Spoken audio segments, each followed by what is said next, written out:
Сәлеметсіздер ме? Аты-жөнім Асхатқызы Сая, 4-ші сынып, тақырыбым Модест Петрович Мусорский.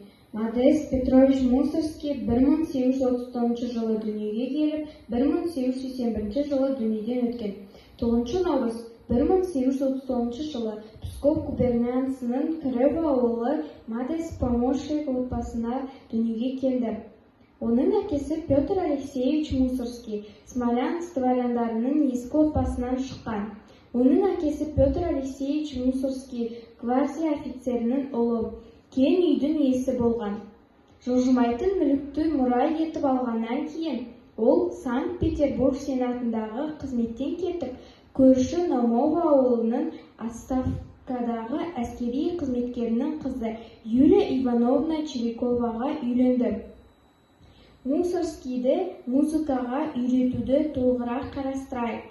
1857 жылы желтоқсанда Милюс Алексеевичнен алғашқы сабақтардан кейін Мусорский рояль сатып алуға шешім қабылдады.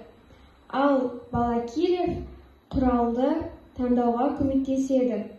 Ақылы сабақтардан бастап Балакирев көп ұзамай Мусорскиймен сабақтарды достық әңгімелерге аударды. Оның жазуға деген қызығушылығының өте маңызды негізін сезінді. Мусорскийдің алғашқы басының музыкалық шығармасы полька болды. 1856-1857 жылдары Мусорский трансформация полкының өмір күзетінің офицері қызмет атқарды. Қызмет барысында оның әскери құрылық госпиталының резиденті және композитор Александр Бородинмен кездесу өтті. 1858 жылы Мусорский әскерден кетті.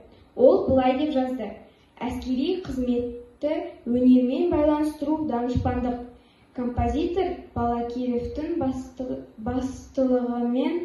басшылығымен көп оқыды, бірақ ірі шығармалар шығармады. Цезарь күй бұл туралы былай деп жазды: Модест әлі күнге дейін ерте не істейтіні туралы жарты күн, ал қалған жартысы кеше не істегені туралы ойлайды. 1850 жылдардың аяғында композитор-музыканттар Александр Бородинмен және Александр Драгомирскиймен кездесті. Олармен көптеген жылдар бойы дос болды. Олар Мусорскийді Милия Балакирев үйірмесіне шақырды. Ал ол бастауыш музыканттардың мұғалімі және тәлімгері болды. Көп ұзамай оларға римдік Николай Корсков пен Цезарь күй қосылды. Өнер сыншысы Владимир Ставпен бірге «Могучая кучка» деп аталатын музыкалық достықты ұйымдастырды. Алғашқы шығармалар 1850 жылдардың аяғы мен 1860 жылдардың басында ол бір қатар оркестрлік, фортепианолық шығармалар, әндер мен романстар жазды. Бірақ олардың кейбірі аяқталмады. 1858 жылы ол екі жазды скерцо оркестрге аударылған. Олардың бірі 1860 жылы Антон Рубинштейн басқарған оркестр орыс музыкалық қоғамының концертінде орындалды.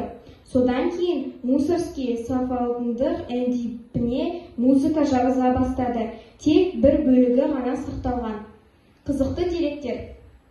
Ұлы композитордың шығармашылығына ол өскен ауыл өмірі қатты әсер етті. Мусорскийдің өмір баяны алдымен сол дәуірдегі басқа асыл балалардан ерекшеленбеді. Үйде білім алу, содан кейін әскери қызмет. Жас кезінде Мусорский грек, католик және протестанттық шіркеу музыкасын жақсы меңгере бастады.